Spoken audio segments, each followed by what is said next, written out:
Mbote Nabino balandi ya émission l'heure du Seigneur. Ozali baike oyo molandaka émission oyo l'heure du Seigneur. Émission ezali conçue pour édifier corps du Christ. En plus de cela, tozo ko prôner awa ba valeur chrétienne. Oyo ezali ba valeur oyo eza ko permettre moto na mokili azala sociable na kati ya société. Mais en dehors de ça, émission oyo ezali également pour prôner oyo ezali moboko, c'est-à-dire ko bika oyo ezali via sanctification de moboko ya vie chrétienne. Yango émission oyo ezali ko viser. Na kati ya émission oyo nazanga moko te. Nayambi pasteur moko oyo ezali très célèbre, un pasteur sérieux reconnu partout na RD Congo, pasteur Godé Mopepe, azana biso awa na plateau. Je m'en vais saluer. Bonjour, pasteur. Bonjour, madame la journaliste. Et je profite de cette occasion pour saluer aussi tous les téléspectateurs qui nous suivent de près ou de loin, ceux qui sont à l'intérieur du pays et ceux qui sont à l'extérieur. Je vous salue tous au nom du Seigneur Jésus-Christ. Merci, pasteur. Pour le Kibino Moko, pasteur, c'est au monique directement introduction et salami. Vous allez sentir que c'est un monsieur qui est au-delà de tout, il est charismatique, hein, une personne recommandable, comme on dit. Yango ana naie elongo toko solola sujet au ezali très important, l'apport de Dieu dans notre vie quotidienne. Avant de commencer ici, pasteur, est-ce qu'on peut se présenter et pas y a des téléspectateurs, en dehors, la pasteur Ozali Nani, merci beaucoup, madame la journaliste. En dehors d'être pasteur, je suis avocat, avocat au barreau de Kwilu. Je suis aussi un acteur politique reconnu. Je suis des fois candidat malheureux. Candidat, je ne dirais pas malheureux, mais candidat non proclamé. Moi, j'ajouterais un candidat d'expérience. Oui. Oui. Donc, c'est ce que je suis. Oui. Je suis aussi l'acteur du social. Oui. Je suis le président fondateur de la fondation qui porte mon nom, Fondation Godé Mopepe. Très bien. Ouais. Voilà. Balandi, chers téléspectateurs, excusez-moi, Bolandi, présentation, bref, il y a pasteur. Nayangoana, il est là. Nous avons un sujet moko ezali très capital, pasteur. Nous avons lelo l'apport de Dieu dans notre vie quotidienne. Pasteur, Nzambe azali nani selon you? Merci beaucoup. Premièrement, nakoloba ke Nzambe azali mokeli. Nzambe azali mokeli. Eloko nyonso soko moni mutuka ata omoni immeuble ya ndenge nini esengeli oyeba ke eza na propriétaire na yango. Ata omoni mbwa na nzela fo oyeba ke aza na mokolo na ye. Nalingaki mpe naloba ke nyonso ozomona na se na moi mokeli nango ezali Nzambe, mokolo nango ezali Nzambe. C'est que Nzambe azali mokeli mpe azali le propriétaire de l'homme et de tout ce qui se trouve sur la terre. Voilà. C'est pas une réponse ici, mais pourquoi ça ezali quelque part, pasteur? Tant que tozali koloba vie quotidienne, c'est-à-dire vie ya mokolo na mokolo. Oyo tozali kobika ezali mosusu. Soki totali bien mikolo yo, bato pasi ebakisami. Bato bazoyoka pasi.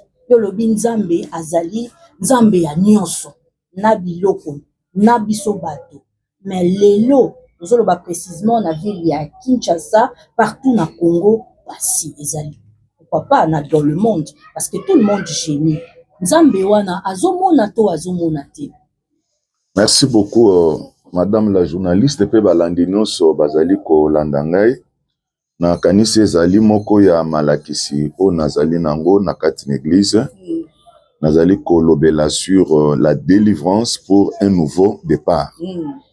Na kati na yango lelo soki bokomona ke mokili ezali na pasi eloko moko esengeli toyeba biso bato et que Satan azali kotravailler na opposition. Opposition ya diable ezali toujours ko vocaliser pour na ko contredire volonté ya Nzambe. Et ko contredire oyo Nzambe abongisi pona mutu. Alors, même pona mokili, Nzambe azana plan. Nzambe azana mabongisi oyo abongisa même pona vie ya mutu na mutu en particulier, pe oyo abongisi pona humanité. C'est que mokili mobimba. Alors, diable y a za kotelema pour s'opposer oyo Nzambe abongisi bato ba vivre malamu na se na moi. Ye azoya pona ko intercaler yango ko empêcher Nzambe ki asala yango te.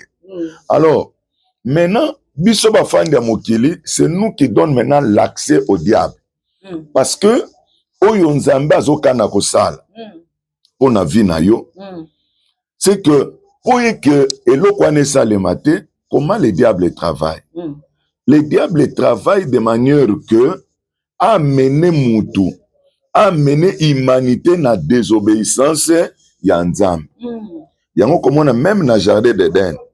Tango Nzambe akeli mutu a placé ye na kata jardin, et sika placé ke ezalaki esika pasite.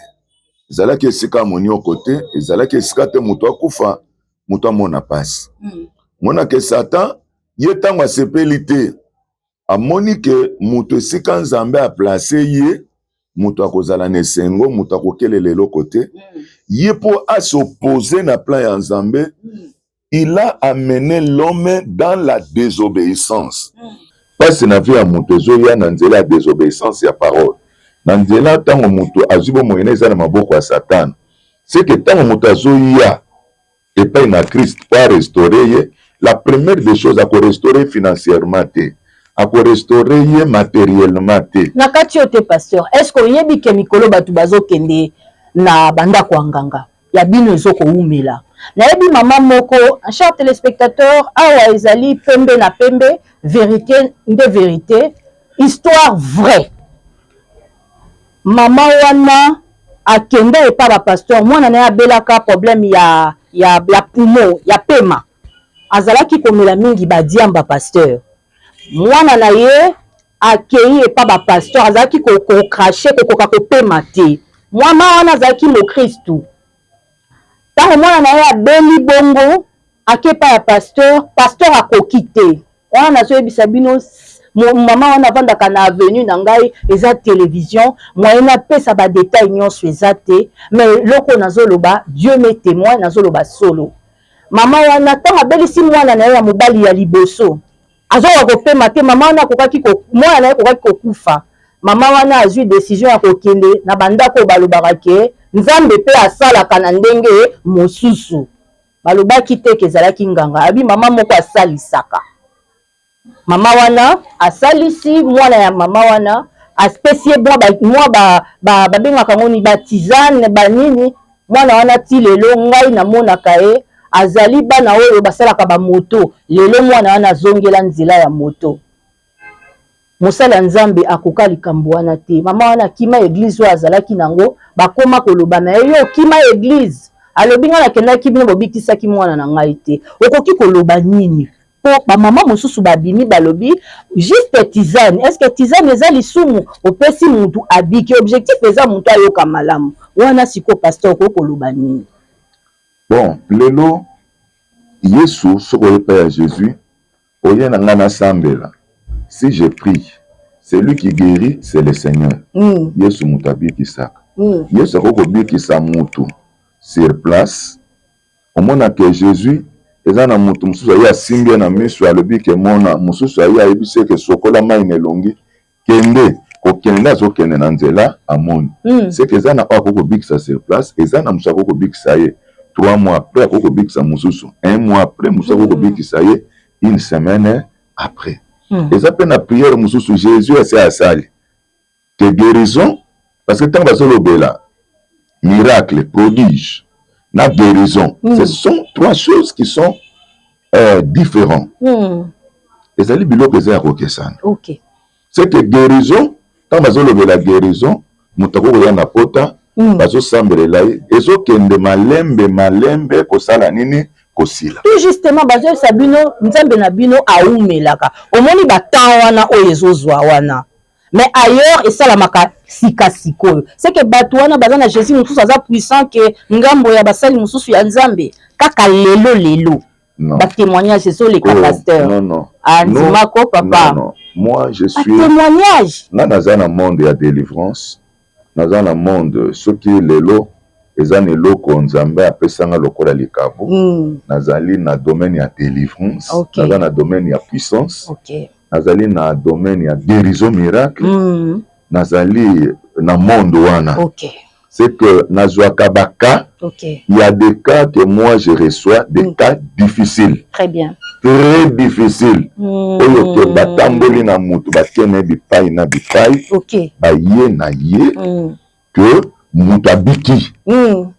Batamboli bisika na bisika. Donc naito balobi ke baye na ngeza likabo, ce n'est pas moi qui guéris. C'est Jésus qui guérit. Très bien. C'est Jésus qui délivre. Alors ce qui Jésus a tangoli.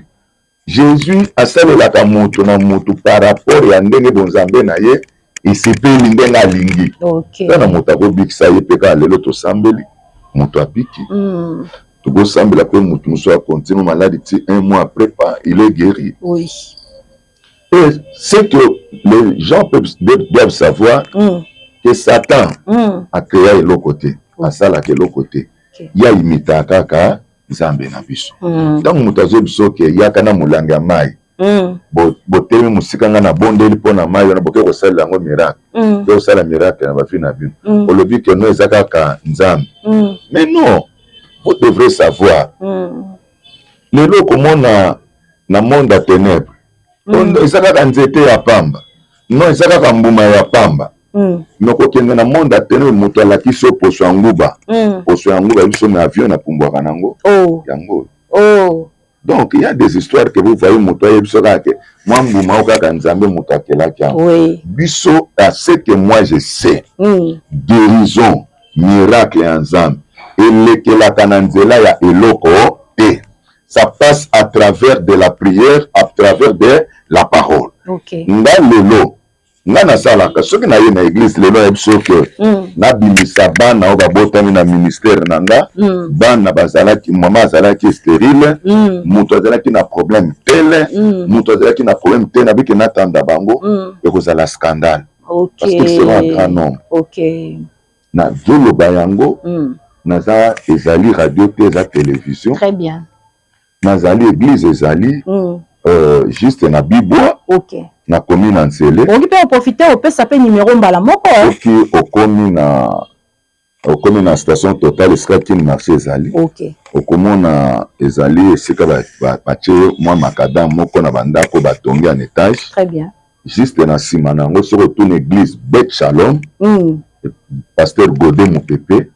Je pense que net le les vendredi ezali journée oyo to salaka délivrance to landela baka ya mutu moko. C'est que oza na problème ngai mutu na kobikisa to ya teke na teke la mafuta na teke la ma et puis les services que nous organisons tozali organiser en autre que yakana 1000 francs yakana 5000 francs yakana 10 000 francs. Non, tu viens nga na solori na problème na yo organiser mokolo ya prière na yo mokolo tokosambela pona yo tosambela pona bato nyonso mokolo wana. Okoya teke na pression mayo kende komelaka kende mafuta yo kende kosalelaka. Non, Jésus ne guérit pas à travers de quelque chose. Loba eza la recommandation nzamba lobi que non kana yo oyo sambela pona mai oyo pesa ya mela. Mais koko ya teke mutami bala ye na bondeli pona mai na pression mutami satu na bondeli pona mai soko moni mutu akomi ekomi répétition que non ngai awa soko ngoke ndoko teka malamu yakana mulanga mai na sambelele am. Et comme ça c'est satanique. Wane komi bonganga ezana sima nango ki sezana sima nango omoni ko azobik saka na mambuma moko ya mokie ki sezana ekomi déjà bonganga na ngofto fongwama tozala mayele. Omoni ke esika otei ono biso quand tosalelaka mai oye na mai na yo oye na mungwa na yo pilipili yo moko mutu koya nango mafuta yo moko mutu koya nango te on est comme déjà beau Satan et comme bonganga ngai Jésus o na te yamaki et pas papa na ngai l'apôtre Béni Moké m'a montré la parole et la prière. Il m'a montré Jésus. C'est que si je prie pour quelqu'un qui a un problème, j'utilise que la prière. Je m'excuse beaucoup, pasteur. Ou tu connais le comment important awa ou le bilikambo ya mbongo. Bato mingi bazape kokima baba délivrance na bino oyo po bayebike ce qui na ke kuna ba kosenga mbongo ngai ko nazobela nazoteka te na oke musala te ce qui na ke kuna ba kosenga mbongo sikoyo makambo ya mbongo eza ndenge nini pasteur? Non, on bazo sala ce qui ba feza na bato zo sala commerce bayebike côté na bango lukela kolela na bango mais ngai o nazo yebisa yo nazali na kake bana ya kindoki baye bazali moko mibale te en grand nombre maite okoya na pe 1000 francs te 5000 francs te ozoyoka eza no que oyo na mwana bien lelo ba pesolo mwana kindoki ya ba tongola kama te.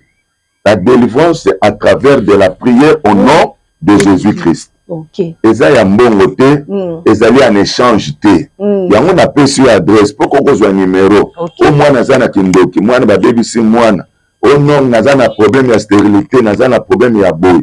Ezali makambo ya mbongo te. Eza pe makambo ko tekela yo eloko te. Ezali pe ya ko cautionner eloko te. Na prière c'est que moi je suis. Ezali que muto akoko ya. Abi que non j'ai un problème. Problème nanga nazana ko ba semble nanga na bika. Entre na pesa offrande nanga l'action de grâce. Très bien. Ezali obligatoire te. Très bien. On ezali muto ayebi bonzambe abi que bonzambe ezalaka bongo. Na ju 2000 francs na ngai, 10 000 francs na ngai, 20 000 francs na ngai, 10 dollars na pesa yango on a prière na sale nini ba sale linga. Mais ce que vous en noté, ce n'est pas une condition qui peut t'interdire de prendre la prière et chercher ta guérison, chercher ta délivrance. OK, pasteur. Yango sikoyo na lingi na yeba eloko mosusu. Eloko ni esalaka obondeli pona moto wana abikite. To moto wana akufi. Eloko ni esalaka bongo. Soki moto ayepa ina yo obondela pona ye. Aza très gravement malade. Et qui après prière à kati motema. Est-ce que wana ezali volonté ya Nzambe? Non, eza na bato na mokili. Kobela moto eza na bato ke vi na ye ekomi na suka. Nzambe alinga zwa bomoi na ye. Mosusu pe arobota te. Obondeli pona ye mais atikali bongo stérile. Elingi koloba nini pa na Nzambe? Non, ça c'est la souveraineté de Dieu. OK. La souveraineté de Dieu. OK. Il y a des gens que Nzambe alobi ke mission na sena moyo esali nini esili. OK. Akoko piquer crise awa boye na ye bosambeli pona ye akufi. Parce que Nzambe azalaki déjà d'accord. Eza na moto mosusu. Nzambe atala bi ke kindoki na ye linkotika te. Ye oyo abundisi basali na Nzambe abomi bato mingi na famille na ye. Nga moko Nzambe siko na lingi na boma ye. Nzambe atema zo boma ye. Soki Nzambe alinga boma mutu. Ata so to sambeli. Nzambe akokokisa mokano na ye. Amen. Eza na bakamu mosusu ezali ke mutu akoyi bongo abeli bongo. Eza kindoki. Neza problème moko ke Nzambe akanaki te ke mutu na kufa. C'est beza bato na bato babikaka. Beza na bato mosusu. Nzambe alopenga ke mabe osali na se na moi pona efaso na se na moi ata bobondeli pona soki Nzambe alobika azokende Nzambe akozwa eloko mosusu nalingaki mpe lisusu na solola na pasteur ezali tozali kocomprendre te lelo bato baperdre confiance epai na Nzambe d'abord epai ya basali ya Nzambe mpe epai na Nzambe nini okoki koconseiller bato po bazongisa selon bapui ya parole de Dieu bao baza na ndako bazolanda biso bakoki kotanga yango bazongisa confiance na bango lelo epai ya basali na Nzambe mpe epai na Nzambe talisa biso monene ya Nzambe nguya ya Nzambe esalamaka ndenge nini moto akoki kosala lisusu Nzambe confiance na environnement oyo ekomi très hostile na makambo ya Nzambe. Merci maman.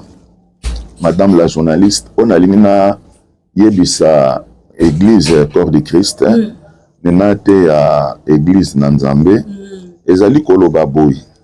Nous devons faire beaucoup d'attention. Lelo Satan a yebi comment détourner le peuple, comment kolongola mutu na présence ya Nzambe, comment rendre mutu incrédule. Oui. Surtout ça. Lelo Satana toi travailler diable akobimata yebiso que moi je travaille ici naza ko travailler awa pour détruire les bota nzambe non Satana lelo tant que l'église est encore sur la terre akoki ko se officialiser te alobaka nga naza Satan yango lelo zo mona mutu aza no occultisme azwi mbongo ebele pa Satan mais so retourner que ozalaka na bakisi akoyebiso ke naza na kisi te akowanga na yango pour lelo Satan akoko se officialiser te que c'est moi qui opère ici. Or, lelo Satana a côté tina bato azuba jana ya côté si bango église. Lelo je peux prendre l'exemple. Et ça qui na moi na moko abimaki awa autaki pa ya évêque Mukuna. Moi na komo ezalaki nani. Ye azobanda prédication na ye. Du début à la fin. Oui. Azolobaka kamabe ya basali ya Nzambe. Oh là là, oh là là. Lelo susu eza na mutu moko susu abimi susu na Kinshasa awa. Na landa na prédication na yete. Okay. Na yokana no thème na yete. Okay. Na yokana na enseignement epai na yete. Okay. C'est que yendenge matezo banda lelo akoya na pasteur oyo. Abandi via pasteur wana abandi ko détailler ba défaut ya ba pasteur, ba défaut ya ba pasteur. Ce sont des agents du diable. Très bien. C'est que mission na bango ezali okitisa kondima ya bato. Amen. Parce que même les lots, ceux qui ont autant na Bible, au commun il y a des apôtres, des apôtres basale la kenzambi. Yo kanisi ke na kata ba apôtre. Ata apôtre moko azala ki na défaute. Ata apôtre moko akoisa makite. Ata apôtre moko asala ki mbebate. Lokola batu. No komona ke vi ba défaut na bango. Bambeba na bango. Bambeba na bango. Ezalaki na importance te bazwa yango batia yango na kati ya maloba nzambe bakota yango na kati ya Bible parce que eko apporter foi te eko apporter pe édification te yango komona ke na évangile ya Jésus on parle que sur les exploits de Christ bazolobela sur les miracles de Christ bazolobela sur les enseignements de Jésus-Christ. Balobeli ba défaut ya ba apôtre te pour ko édifier mutu te mais ozomona lelo mutu atondisi batu po abanda koloba azwi ba défaut ya Moïse Mbiye azwi ba défaut ya Marcelo azwi ba défaut ya Beni Moke azwi ba défaut ya Soni Kafuta c'est que enseignement na ye yango wana c'est que quelle est ta mission? Ta mission c'est détruire l'église. Yango bana nzambe lelo ba ko comprendre te bazobeta maboko. Ba défaut ya Moïse Mbiye ko sala na yo nini? Ba défaut ya pasteur Godé Mupepe ko sala na yo nini? Ba défaut ya Marcelo e ko sala na yo nini? Ba défaut ya Mukuna e ko sala na yo nini? C'est que ezali ba ja ya diable oyo ba koti na kati évangile pour fragiliser l'église. Parce que la Bible nous dit ceci. Confiez-vous à mes serviteurs. Okay. C'est que l'église, le lopotobi que la miracle ensemble, ozwa sango malamu ko ozwa foi na kati na yo. Okoyoka kaka message à travers ya basali onzamba tiki na sena moyi awa. Mais tango yo yelelo obandi matea na yo du 1er au 30, tu ne prêches rien. Tu parles que sur les défauts des hommes de Dieu. C'est que tu es un envoyé du diable, ozali messager à Satana. Oyo aza na mission ya koégarer l'église yango bana nzambe tozala mayele faisons beaucoup d'attention moteyo lelo azotelema na chair du 1er au 30 mission na ye kaka alobelaka badefoi basali ya nzambe ezali moko ya basigne ya baidentification ya kolakisaka eza baza baenvoye ya diable baenvoye ya satana baoyo baza na mission ya kofragilize église ya kolembisa kondima ya bana na nzambe yango wana pasteur nalingi otalisa ngai lelo toza na posa tozongisa lisusu confiance na biso epai na nzambe po ezali na bato mosusu oyo baza sikoyo pre akende komona mama songolo oyo apesaka lupemba oyo aza na baporte monnaie magique alobi amona ndeko moko alobi eza eloko te ezaka mai ya pamba ekosala boye pasteur oyebisa biso nini bato bakoki kosala po bazongisa confiance d'abord epai ya Yesu Masiya pe epai ya basali na ye. C'est-à-dire que nalingi nayeba nguya ya nzambe esopiraka ndenge mutu ndenge nyako kosala confiance epai na nzambe. totalement. Lelo Abangate. Lelo eloko ebomi église. Eloko ebomi kondima ya bato. Ezali premièrement bato oyo bazali koya epai na Jésus non pour la vie éternelle. Parce que eloko aliboso soko lingo bike la monnaie na nzambe. Yaka pa ya Jésus pour être sauvé. Ozo ya pa Jésus pour zabo moya seko. Ozo ya pa Yesu comme mwana na nzambe. Parce que tant que comme mwana na nzambe ba droit nyonso o ezali ya nzambe nzamba ko koma tata na yo biloko ya tata ko koma biloko ya nani ya mwana. Tolobi vie quotidienne. Neti nini biloko ya tata e ko koma pa ya mwana biloko neti biloko nini. Oui, vie quotidienne. Sur la vie quotidienne, oui. Dieu te bénira. Ah bon? Lelo nga nazo yebisa yo. Nga nazo sala délivrance l'église. OK. Nazo sala bakai zo tabipai na bipai. D'accord. Pe lelo soki muto azana problème na kopé son numéro. Numéro nanga ezali 089 85 90 526. Nazongeli 089 85 90 526. OK. C'est que lelo nga nazo sala nzambe musala na tekela muto maiti. Très bien.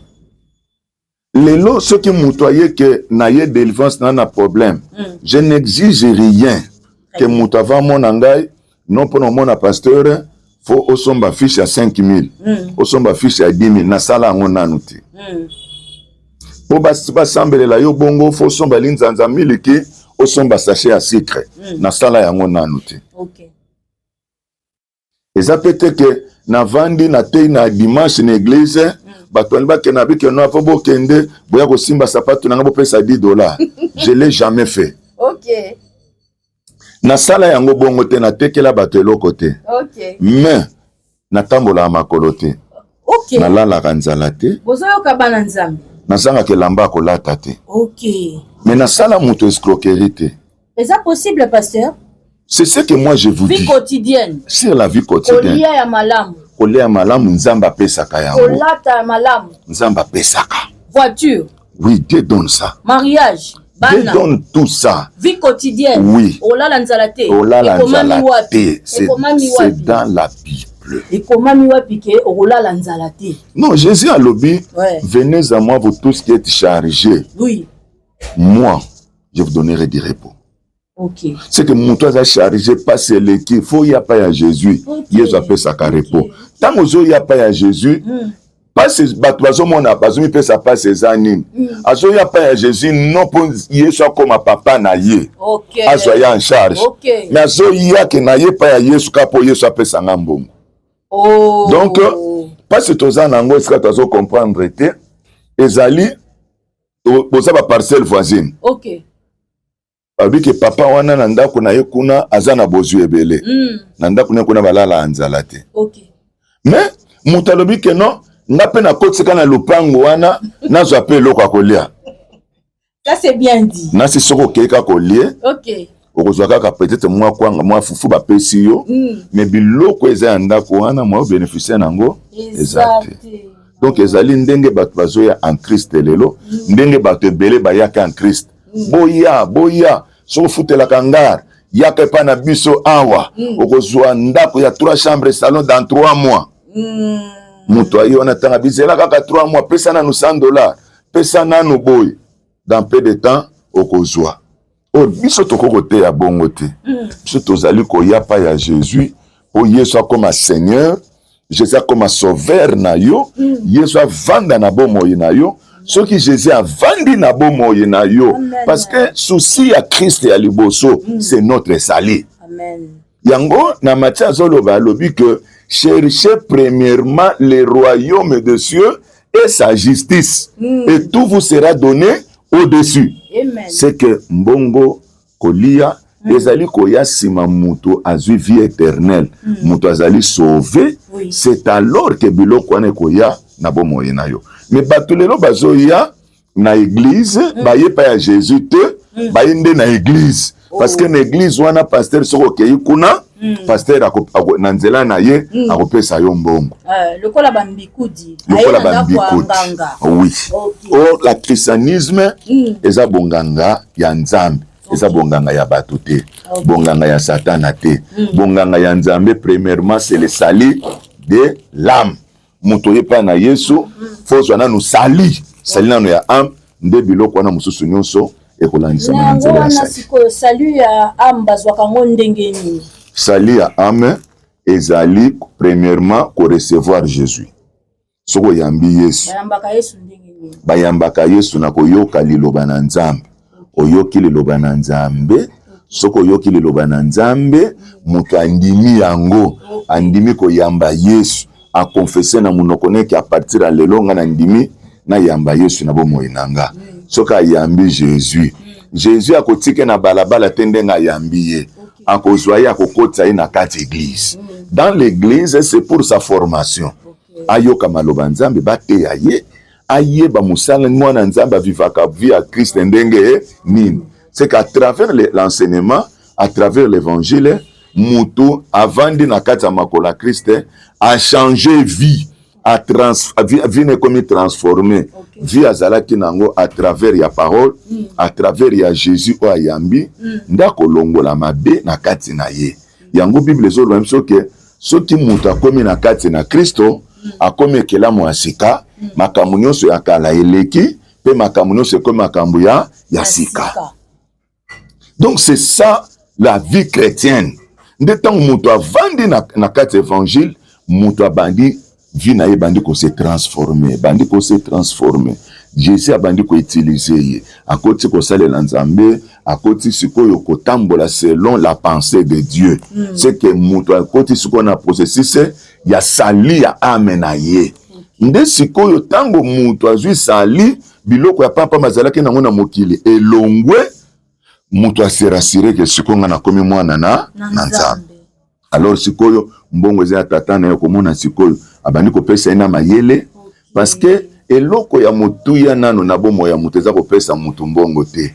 Mutu soko pesa ye mbongo eke abanga ka Nzambe te parce que mutu aza na se ya milimo mabe, milimo mabe na kati na ye epesa ka mutu buzoba. Yo mona mutu muso azu mbongo batu noso azo mona passe lelo eza te ke bazanga ki mbongo. Bazwaki misala, bazwaki mbongo. Mais tellement que vie na bango ezalaki malamu te, vie ezalaki ya mabe, mbongo wana lokolo yake na maboko sans Jésus, na vie a péché, moyen mutu a progresser ezate. Yango moni Jésus ayaka na longoli masumu, alongoli ba démon, abongisi bomo ya mutu, mutu atikali propre avec conscience maintenant tant opesa musala, akopesa ye mariage.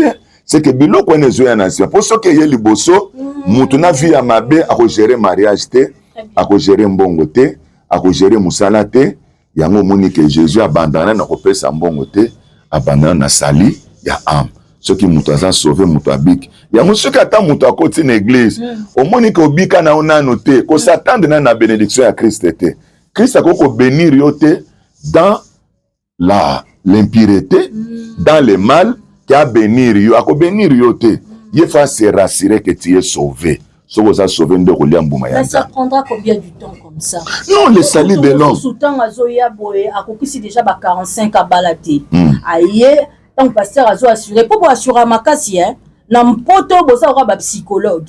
C'est-à-dire que tant que ça mutuke na minute yo donc nengo ye a ma sœur, ozo zwa libala mbala moko. Et puis que tant que ça moi si à 45 ou a boti na noté. Azozo libala mbala moko, ça facilité hein. Sinon ekozone ti combien de temps bongo? Non, sali ya mutu. Eza na mutu ko ya en Christ. Mutu na 45 ans. Mutu na 45 ans.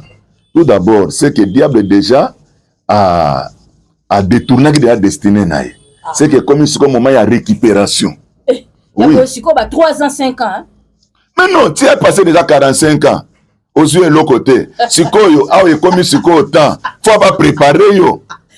Faut pas bongisa yo. Mais non, 45 ans déjà muta côté na ménopause. Ngana yebi. Non, ngana yebi. Jésus aboti saka ngana yebi nazana muninga na ngai. OK. Nazaki na mama na ngai moko na yebaki malamu musali na Nzambe. OK. Azaki na libala na ya liboso. Libala ekufi aye ko bala si sa âge de 55 ans. Aboti mwana. Je te dis les choses authentiques, pasteur. Authentiques. Azali musali na Nzambe ti lelo azali. 55 ans. 55 ans. Dès là que tu as 55 ans. Azwa Kizemi aboti. Ok. Pour Nzamba pesa yo bana. Aboti sa yo. Akoko sali so récupération. Yoko bala na 45 ans. Au sepel na libala koleka mutabala ki na 25 ans. Donc, yango foko ya pa ya Christ. Tango zo ya pa na Christ. Yaka na ambition ya kobika. Yaka na ambition. Ya kukoma mwana nzambe po kota na lola. C'est que biloko ya mokili wana eza lokola matabisi. Nkola yaka kopesa likolo ya sali. Lelo pasi toza na mon église. Bato azokota po na sali te. Bapaster bazoteya bato mabe. Yaka soko ye na bengani milimo eza na kati na yo. Ozwi libala. So na kati balien. Ozwi libala. Mais bazo bosana notion ya sali ya âme. La chose est clé.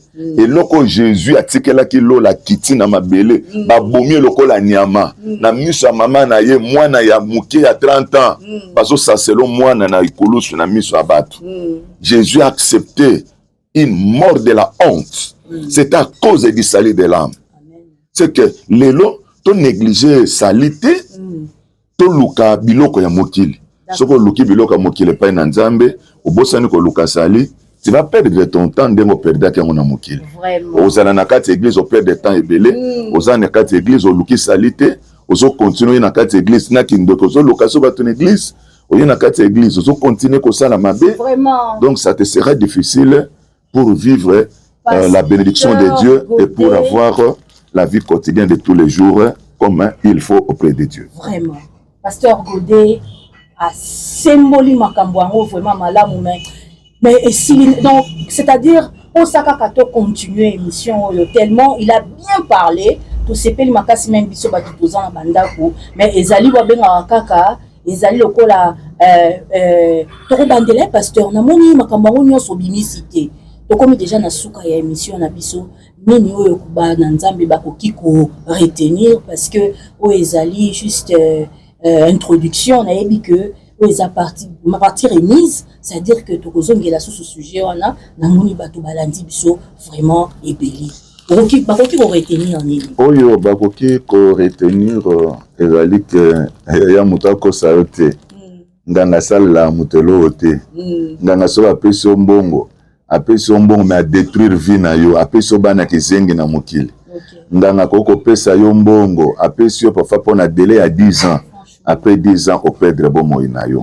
Yaya ceux qui ont mutapé sa kambongo, ceux qui ont mutapé sa bateau voyage, ceux qui ont mutapé sa bateau mabala, ceux qui ont bateau mutatongi sa bateau bandako, mutako peso mapam, yeza bongangate, yeza occultisme te. Yango komona Jésus a pris exemple, il y a jeune et riche, il y a riche na pauvre Lazare. Okomona ke riche Lazare qui na sena mokili, azwa ki nyonso, azanga ki lokote, mais finalité na mwa akufaki. Pour nous vanité de vanité, nous sommes des passagers sur la terre, nous devons premièrement travailler pour notre vie éternelle. Merci pasteur. Merci Nabino P. Balandi à émission l'heure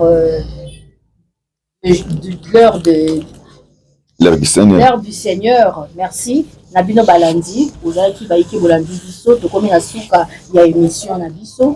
En tout cas, rendez-vous est pris samedi prochain. Bolanda biso na même heure, na même chaîne. Quant à moi, je vous dis au revoir et bye. Pour na kolobake bana na nzambe, tozana rendez-vous munen, tozana 30 jours ya prière et banda qui déjà depuis le dimanche oeleki toza kino fin du mois ya février, tozali na milulu moko ya munene. Tozali thème nango ezali la délivrance pour un nouveau départ. C'est que koko ça la départ ya sekata ajini no koki nango avec Jésus, tu peux faire un nouveau départ. Activité en banda chaque jour de lundi au vendredi de 17h à 19h30 et dimanche ezali na ngonga ya 7h30 à 10h30. Église Bet Shalom eza na commune ya Nzele. Juste na quartier Bibwa, sur commune na Bibwa, na kin marché, juste na sima ya clôture concession bandako ebela soko komi wana, otuni kaka église Bet Shalom, ou bien otuni pasteur Godet Mupepe, kombo ezali ya référence, kombo église P ezali ya référence. Et numéro na biso ya téléphone ezali 089 85 90 526. Nazongeli 089 85 90 526. C'est un numéro d'appel, c'est un numéro de WhatsApp.